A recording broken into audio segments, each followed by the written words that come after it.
Greetings and welcome to In-Depth. I'm Dike Rostant, meteorologist with the Trinidad and Tobago Meteorological Service. Gary Benjamin joins us to discuss El Nino, the dry weather outlook, and other pertinent information.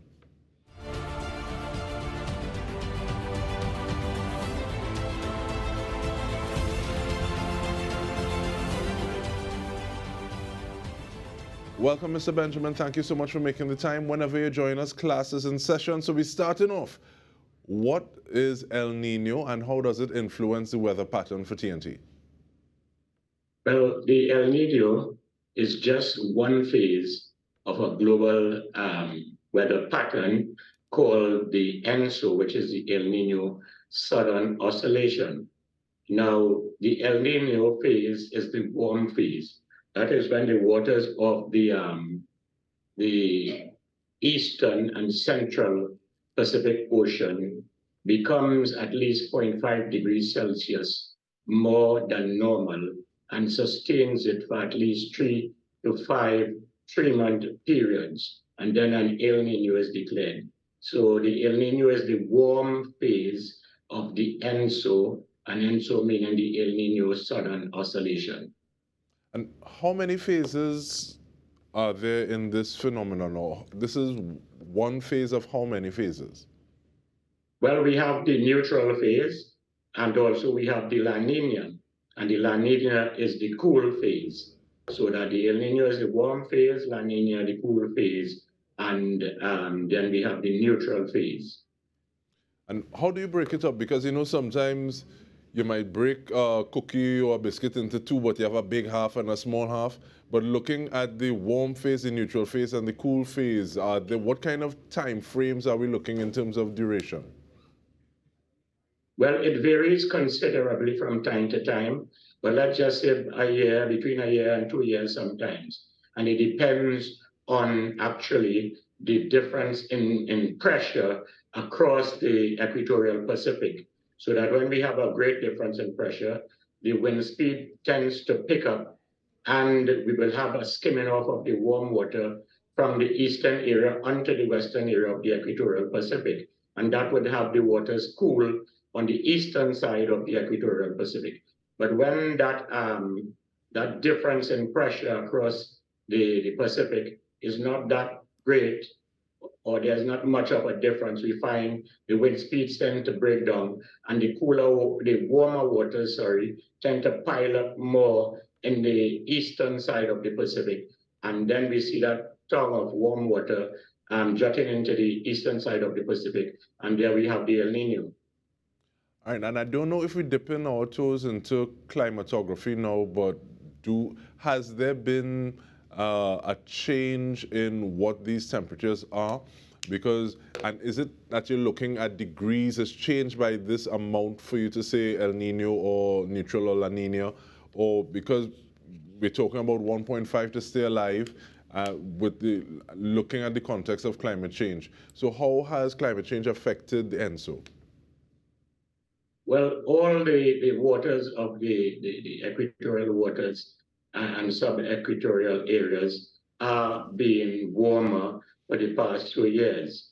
But you must appreciate it's just 0.5 of a degree Celsius, because it takes a great lot, a massive amount of energy to raise an ocean as big as the Atlantic or the Pacific to just 0.5 of a degree Celsius. So that we're talking in 0.5s of a degree, as you say, 1.5 is the threshold they were looking at. So we know the air is warming, and therefore, in recent times, the atmosphere and the sea temperatures would be just a little warmer than normal. What this effect can have on the El Nino, I suppose, is that it can have a stronger El Nino effects. All right, and thank you so much for that. I know that the Met Service would recently have given out or submitted the dryness monitor and outlook for the end of October, asking for a short summary of the last 3 months, please. Okay, we had, generally speaking, below normal rainfall amounts in Trinidad for August, and above normal rainfall amounts in Trinidad for August. September and October in both Trinidad and Tobago have been below normal. In fact, for Piaco, for September, we only got about 50%, and for October, only 60%, and for Tobago, 66%, and October, 25%. So we have had below normal amounts of rainfall over the past couple of months. We have even had to issue hot spells alert for Trinidad and Tobago during the end of August and the beginning of September. So we have had a deficit of water, at least the precipitation that we were expected to collect during these times. Now, going further into the rest of the rainy season, we're looking at November, December. We see that we would expect to have near normal rainfalls. And now these are still rainy season months. So November normal is 218.6, and November normal for Trinidad is 222.9 millimeters and Tobago 218.6. And when we say normal, we're looking at between, or near normal, we're looking at between 75% to 125% amounts of the rainfall. So this is how it is set up for now. We're looking at near normal amounts of rainfall between now and January. Being a rainy season months, November and December would have some rainfall associated with it. And as we get into January, of course, January is a dry season month. So we're looking at 79.6, near 80%, 80 millimeters of rainfall for January for both Trinidad and Tobago. And as we go further into January, coming to the end, we will expect that the dry season would be in full force, so to speak, and we will be expecting to have drier conditions over Trinidad and Tobago then. Right, and when you started in terms of giving that outlook, or that the summary rather, there's a point in time you said Trinidad twice. So just making sure, is it that there was a below average in August for Trinidad and above average in Tobago? Yes. In fact, in August, we got only 52.6% for Trinidad, and in Tobago, we got 133%. We have had some deluges, so to speak, of rainfall on particular days. And while Trinidad would have collected less than normal, far less than normal for August, we would have seen some thunderstorm activity in different parts of the country, which would have produced some significant amounts of precipitation, but not at the reference station for Piaco. All right, thank you so much for that. And is it a matter of how was it spread out during that time period? Because sometimes it feels as though it's everything, and then sometimes it feels as though there's nothing. And just in terms of going anecdotally off of memory, looking at the fact that there were these dry spells that we would have experienced as well. So is it that we have dry spell and then deluge, or is it that there was something happening on a consistent basis throughout? Okay, this year we have seen, we had seen some tropical cyclones developing across the Atlantic and coming our way, at least towards the Lesser Antilles. And their trajectory, for the most part, would have been to just pass to the north of Trinidad or to the northeast of the Lesser Antilles. And that would have taken away a lot of the moisture that we would have expected to have across Trinidad and Tobago. So what we had is long periods of clear sunshine in the peak of our heat season, long periods of clear sunshine that you would have seen, or people would have felt the heat in those days. And then we would have a couple of days during the month, which we would have produced a couple of thunderstorms, and that would have produced some significance of precipitation in different areas across the country. All right, I will take a short break. When we come back, I want to start off just before we look at the rainfall outlook. What conversations are like between different stakeholder bodies, partner agencies, because in the same way that you talk about expecting this amount of rainfall or precipitation and then it doesn't happen, I'm curious to find out do we send this information just to Bagai to everyone, or are there special interest groups like farmers and those groupings that you would send that information to?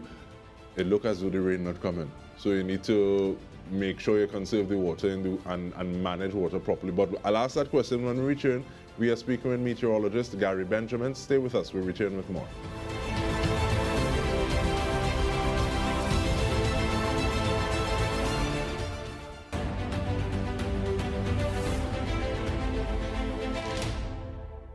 Welcome back. We are speaking with Gary Benjamin out of the Trinidad and Tobago Meteorological Service. And I started the question just before we took the break, Mr. Benjamin. Are there different levels of communications with interest groups, stakeholder bodies, general public? How does this take place with the Met Service and other groupings? Well, we have a number of products that would suit different stakeholders differently. And if they go to our www.metoffice.gov.tt website, anyone could peruse the site and find the products that would be suitable for them. In fact, we do 15 days outlooks for farmers. We do 3-month climatological outlooks. So I'm inviting everyone to take a look at our website, www.metoffice.gov.tt. Now, having said that, I'm looking forward to the dry season and the rest of the rainy season in this El Nino time. I wanted to talk about the effects of El Nino, because when we have that El Nino setup in the Pacific Ocean, it tends to cause the circulations to move from west to east across the Caribbean islands, the Caribbean area, and Trinidad and Tobago, and it tends to have a sinking effect in the atmosphere. So there is a tendency to reduce deep convective development and significant amounts of rainfall. This is the usual effects of the El Nino period, but it does not always operate so, because when I start understand that within the atmosphere, although the El Nino would be the major factor at that time, there are localized factors that could in fact influence the situation as far as precipitation is concerned. So we have to be looking out to say, in a general sense, we may have suppressed atmosphere, but if we have the moisture and we have the heating, which we could expect to have, we're still looking at the normal amounts of rainfall across Trinidad and Tobago. Now, when we say that with a certain amount of certainty, so to speak. And well, it is simple in probability that if you are certain to about 60%, then there is an uncertainty of 40% to make up the 100%. So we have a certainty between 65 and 70% that the rainfall amounts and the coming months would play out as suggested by the climatological report. But we are looking to have our dry season outlook released sometime in December. So I advise that you keep abreast and keep looking out for that, so you will get a detailed outlook for the coming dry season then. I really appreciate what it is you're saying in terms of like having different products, curating it differently for different interest groups. Even like that 15-day outlook, and for farmers, and so it's not just the farmers' almanac and looking for the moon. We're also looking at see how much precipitation. But that reminds me to ask you about the standardized precipitation index, please. What is it, and how does it impact on, I guess, day-to-day weather? What it is we're looking forward to? What it is we can expect? Well, the standardized precipitation index is just that. It is an index. After all the calculations have been made, after all the analysis, there's an index. So someone looking at that index could say, well, if it is positive, it means then we may have more rainfall, or if it is negative, we may have more dryness. So it is just an index that one could look at and see where the atmosphere lies as far as the probability for wetness or dryness is concerned. And looking at speak to the layperson now taking in this conversation, Mr. Benjamin. What are some of the pieces of advice you'd give them as we move towards the dry season, even though we're still inside the rainy season and El Nino is around? But what are some of the things that you'd want people to come away from this conversation thinking about consciously? Well, I would want people to be still aware that we are, in fact, in the rainy season, at least for the next 2 months. And even if there might be suppressed rainfall, as far as the total climatological amounts, vis-a-vis the normals, is concerned, it only takes one strong thunderstorm over your area to produce floodings, to produce strong winds and lightning discharges. So I want you to be cognizant that we are still in the rainy season, and even if we may expect near normal, close to normal amounts of rainfall, as I said, the rainy season amounts for November is 222.9 millimeters of rainfall. That is for Piaco, and for Tobago, 218.6.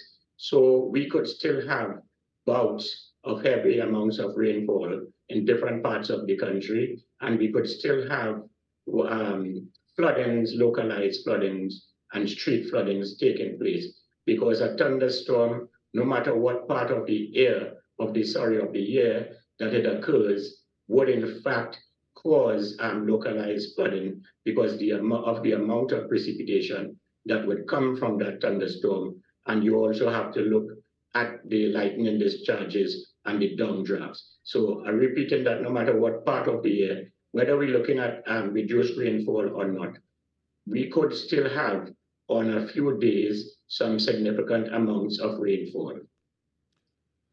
And look, speaking to rainfall, just before we wrap up, Mr. Benjamin, we could peep him out or what? In terms of like, we need to wait for December to find out about the outlook, or you have any, or you have a little S you could share at this point in time? Or is it that the vagaries are there and shift from time to time, so we need to wait until it is the Met Service is going to submit that?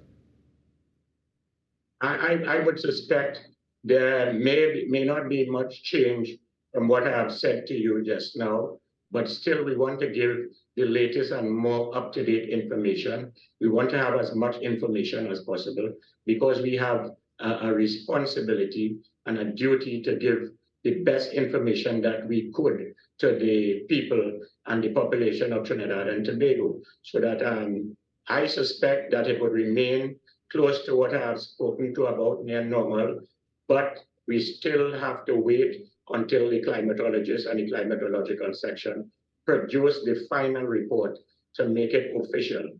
And as I said, I suspect it should remain the same, or if it differs, it wouldn't be by much. And with that, we invite individuals looking at this, listening to this. So once again, you're going on to www.metoffice.gov.tt.